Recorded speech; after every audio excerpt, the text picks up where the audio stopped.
Science complete ಮಾಡಿದ ನಂತರ ನೀವು ಎಂಜಿನಿಯರಿಂಗ್ ಮಾಡಬೇಕು ಅಂತ ಹೇಳಿದ್ರೆ, ಅಂದ್ರೆ ಕರ್ನಾಟಕದಲ್ಲಿ ಎಂಜಿನಿಯರಿಂಗ್ ಮಾಡಬೇಕು ಅಂತ ಹೇಳಿದ್ರೆ ಕೆಸಿಇಟಿ ಹಾಗೆ ಕಾಮೆಡ್ಗೆ ಎಕ್ಸಾಮ್ಸ್ ಬರೀಬಹುದು.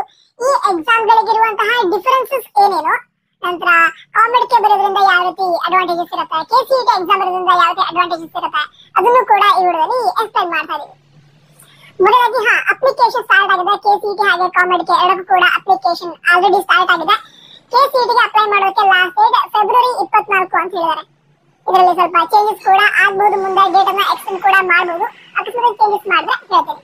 ಅದೇ ರೀತಿ ಕಾಮೆಡ್ಗೆ ಅಪ್ಲಿಕೇಶನ್ ಇದು ಕೂಡ ಆಲ್ರೆಡಿ ಸ್ಟಾರ್ಟ್ ಆಗಿದೆ. ಅಪ್ಲೈ ಮಾಡೋಕೆ ಲಾಸ್ಟ್ ಡೇಟ್ ಮಾರ್ಚ್ 15 ಆಗಿರುತ್ತೆ. ಈಗ ಡಿಫರೆನ್ಸಸ್ ಏನೇನು ಅದನ್ನು ತಿಳ್ಕೊಳ್ಳೋದಾದ್ರೆ, ಈಗ ಮೊದಲಾಗಿ ಕೆಸಿಇಟಿ ಹಾಗೆ ಕಾಮೆಡ್ಗೆ ಈ ಎರಡು ಎಕ್ಸಾಮ್ಗಳಲ್ಲಿ ಫಿಸಿಕ್ಸ್, ಕೆಮಿಸ್ಟ್ರಿ, ಮ್ಯಾಥಮೆಟಿಕ್ಸ್ ಈ ಮೂರು ಸಬ್ಜೆಕ್ಟ್ಗಳ ಮಾರ್ಕ್ಸ್ ಅನ್ನ ಕನ್ಸಿಡರ್ ಮಾಡ್ತಾರೆ. ಈಗ ಕೆಸಿಇಟಿಯಲ್ಲಿ ಪಿಸಿ, ಎಂಬಿ 4 ವಿಷಯಗಳ ಎಕ್ಸಾಮ್ ನಡೆಯುತ್ತೆ. ಬಟ್ ಎಂಜಿನಿಯರಿಂಗ್ ರ್ಯಾಂಕಿಂಗ್ ಅನ್ನ ಅನೌನ್ಸ್ ಮಾಡೋಕೆ ಕೆದವರು ಕನ್ಸಿಡರ್ ಮಾಡೋದು ಫಿಸಿಕ್ಸ್, ಕೆಮಿಸ್ಟ್ರಿ ಹಾಗೆ ಮ್ಯಾಥಮೆಟಿಕ್ಸ್ ಮೂರು ಸಬ್ಜೆಕ್ಟ್ಗಳ ಮಾರ್ಕ್ಸ್.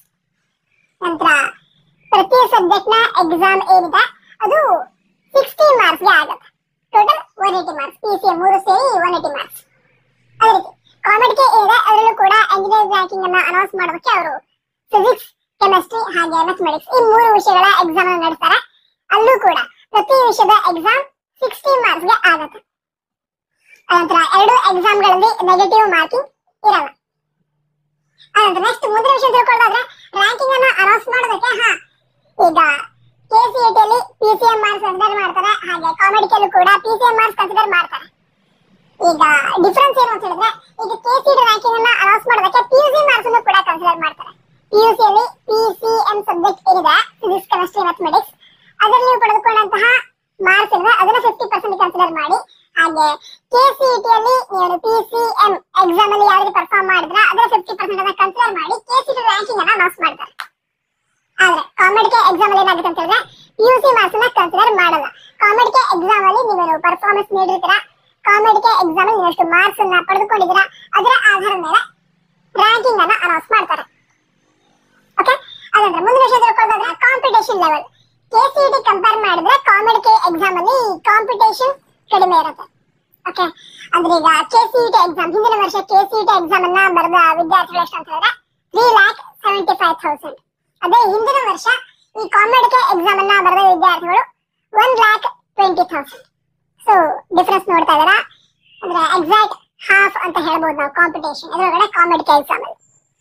ಅನಂತರ ಈ ವರ್ಷ ಅಪ್ಲಿಕೆಂಟ್ಸ್ ಸ್ವಲ್ಪ ಜಾಸ್ತಿ ಕೂಡ ಆಗಬಹುದು, ಯಾಕಂತ ಹೇಳಿದ್ರೆ ಡ್ರಾಪರ್ಸ್ ಜಾಸ್ತಿ ವಿದ್ಯಾರ್ಥಿಗಳು ಇದ್ದಾರೆ.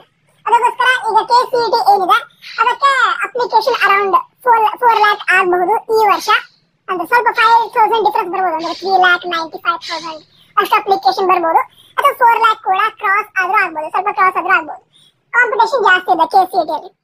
ಅದೇ ಕಾಮೆಡ್ಗೆದಲ್ಲಿ ಈಗ ಈ ವರ್ಷ ಅಪ್ಲಿಕೇಶನ್ಸ್ ಜಾಸ್ತಿ ಆಗತ್ತೆ ಅಂತ ಹೇಳಿದ್ರು ಕೂಡ ಅದೇ 1,30,000 ಇಂದ 1,50,000 ವರೆಗೆ ಅಪ್ಲಿಕೇಶನ್ ಬರ್ಬೋದು ಕಾಮೆಡ್ಗೆಗೆ.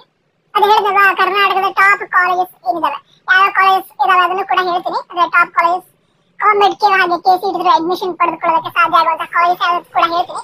ಬಟ್ ಇಲ್ಲಿ ಕಾಂಪಿಟೇಷನ್ ಲೆವೆಲ್ ಇದೆ. ಮತ್ತೊಂದು ಡಿಫರೆನ್ಸ್ ಏನು ಅಂತ ಹೇಳಿದ್ರೆ ಇಲ್ಲಿ ಫೀ ಸ್ಟ್ರಕ್ಚರ್.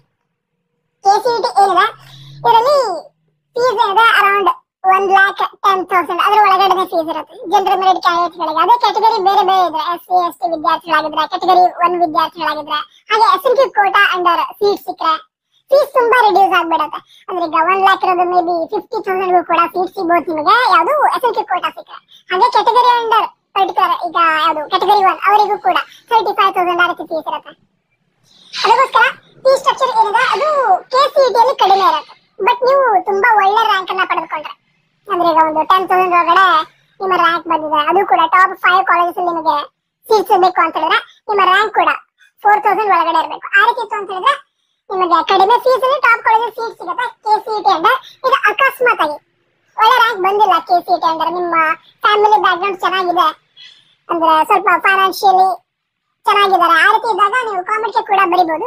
ಏನಕ್ಕಂತ ಹೇಳಿದ್ರೆ ಇಲ್ಲಿಗ ಏನು ಕೆಸಿಇಟಿಯಲ್ಲಿ 1,10,000 ಅಷ್ಟು ಫೀಸ್ ಇರುತ್ತೆ ಜೇನ್ ಕ್ಯಾಂಡಿಡೇಟ್ಸ್ಗೆ. ಕಾಮೆಡ್ಗೆ ಏನಿದೆ ನಿಮ್ಮ ಕ್ಯಾಟಗರಿ ಯಾವುದೇ ಆಗಿದ್ರು ಕೂಡ ಕ್ಯಾಟಗರಿ ಕನ್ಸಿಡರ್ ಮಾಡಲ್ಲ, SC ST OBC general merit ಯಾವುದೇ ಕ್ಯಾಟಗರಿ ಆಗಿದ್ರು ಕೂಡ ಫೀಸ್ ಏನಿದೆ ಈ ರೀತಿ ವೇರಿ ಆಗುತ್ತೆ.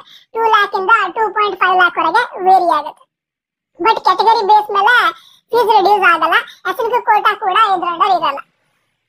ಸೊ ನೀವು ಪಾರ್ಟಿಸಿಪೇಟ್ ಮಾಡ್ತೀರಾ ಅಂತ ಹೇಳಿದ್ರೆ ನಿಮ್ಮ ಫೀಸ್ ಇದೇ ರೇಂಜ್ ಅಲ್ಲಿ ಇರುತ್ತೆ. ಸೊ ಪ್ರತಿ ವರ್ಷಕ್ಕೆ ಎಷ್ಟು ಫೀಸ್ ಪೇ ಮಾಡುವಷ್ಟು ಏಬಲ್ ಇದೆ ಫ್ಯಾಮಿಲಿ ಅಂತ ಹೇಳಿದ್ರೆ ಇದು ಕೂಡ ಒಂದು ಒಳ್ಳೆ ಆಪ್ಷನ್. ಯಾಕಂತ ಹೇಳಿದ್ರೆ ಅಕಸ್ಮಾತ್ ರ್ಯಾಂಕ್ ಸ್ವಲ್ಪ ಅಷ್ಟು ಚೆನ್ನಾಗಿ ಬಂದಿಲ್ಲ KCET ಅಲ್ಲಿ, ಆ ಟೈಮಲ್ಲಿ ಕಾಮೆಡ್ ಕೆ ಅಲ್ಲಿ ಒಳ್ಳೆ ರ್ಯಾಂಕ್ ಬಂದಿದ್ರೆ ನೀವು ಕಾಮೆಡ್ ಕಿತ್ತಿರು ಟಾಪ್ ಕಾಲೇಜಲ್ಲಿ ಅಡ್ಮಿಷನ್ ಪಡ್ಕೊಳ್ಬಹುದು. ಈಗ ನಿಮಗೆ ಫೀಸ್ ಸ್ವಲ್ಪ ಜಾಸ್ತಿ ಅಂತ ಅನ್ಸಿದ್ರು ಕೂಡ ತುಂಬಾ ಜಾಸ್ತಿ ಏನಿಲ್ಲ. ಯಾಕಂತ ಹೇಳಿದ್ರೆ ಈಗ ಅದೇ ಟಾಪ್ ಕಾಲೇಜಸ್ ಏನಿದಾವೆ ಅವುಗಳಲ್ಲಿ ನೀವೀಗ ಮ್ಯಾನೇಜ್ಮೆಂಟ್ ಸೀಟ್ ಪಡೆದುಕೊಳ್ಳೋದಕ್ಕೆ ಹೋದ್ರೆ ಅಲ್ಲಿ ನಿಮಗೆ ಈಗ 20 lakh 30 lakh 40 lakh per year ಅಷ್ಟು ಪೇ ಮಾಡ್ಬೇಕಾಗತ್ತೆ ಮ್ಯಾನೇಜ್ಮೆಂಟ್ ಸೀಟ್ಗೆ.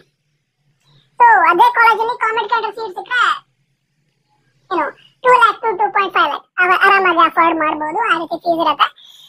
ಅದ್ರ ನೆಕ್ಸ್ಟ್ ಮತ್ತೆ ಮುಂದಿನ ವಿಷಯಕ್ಕೆ ಹೋದ್ರೆ ಹೇಳಿದಾಗ ಕ್ಯಾಟಗರಿ ಬೇಸ್ಡ್ ರಿಸರ್ವೇಶನ್ KCET ಅಲ್ಲಿ ಇರುತ್ತೆ, ಕಾಮೆಡ್ ಕೆ ಇರೋದೇ ಇಲ್ಲ. ಸೊ ಈ ರೀತಿ ಈ KCET ಹಾಗೆ ಕಾಮೆಡ್ ಕೆ ಇದರ ಡಿಫರೆನ್ಸ್ ಇದೆ. ನಂತರ ಟಾಪ್ ಕಾಲೇಜಸ್ ಈಗಾಗಲೇ ಹೇಳ್ತೀನಿ ಅಂತ ಹೇಳಿದ್ರೆ ಯಾವ್ದು ಅಂತ ಹೇಳಿದ್ರೆ ಈಗ ಅದು BMS ಅಥವಾ RV ಕಾಲೇಜ್ ಆಫ್ ಇಂಜಿನಿಯರ್ ಅದು ಚೆನ್ನಾಗಿದೆ. ಹಾಗೆ BMS ಕಾಲೇಜ್ ಚೆನ್ನಾಗಿದೆ, ದಯಾನಂದ್ ಸಾಗರ್ ಕಾಲೇಜ್ ಚೆನ್ನಾಗಿದೆ. ಅಂದ್ರೆ ಈ ಒಂದು KCET ಕಾಮೆಡ್ ಎರಡು ಕೂಡ ಅಡ್ಮಿಷನ್ ಮಾಡ್ಕೋಬಹುದು. ಹಾಗೆ MSRIT. ಸೊ ಈ ರೀತಿ ಕಾಲೇಜ್ ಇದಾವೆ, ಇವುಗಳಲ್ಲಿ ನೀವು ಅಡ್ಮಿಷನ್ ಪಡೆದುಕೊಳ್ಬಹುದು. KCET ಹಾಗೆ ಕಾಮೆಡ್ ಕೆ ಎರಡು ಎಕ್ಸಾಮ್ ಬರುತ್ತೆ. ನಂತರ ಇಲ್ಲಿರೋ main difference fees. So fees ಅನ್ನ ಅಫೋರ್ಡ್ ಮಾಡೋಕೆ ಆಗುತ್ತೆ ಅಂತ ಹೇಳಿದ್ರೆ ಕಾಮೆಡ್ ಕೆ ಅನ್ನು ಕೂಡ ನೀವು ಬರಿಬಹುದು. ಬರೀರಿ. ಅಪ್ಲಿಕೇಶನ್ ಹಾಕೋದಕ್ಕೆ ಲಾಸ್ಟ್ ಡೇಟ್ ಅದು ಯಾವುದು ಈಗ ಹೇಳಿದಲ್ಲ ಮಾರ್ಚ್ 15. ಮತ್ತೆ ಬೇರೆ ಡೌಟ್ ಇದ್ರೆ ಕಮೆಂಟ್ ಬಾಕ್ಸ್ ಅಲ್ಲಿ all the best. Jai Hind, Vande Mataram.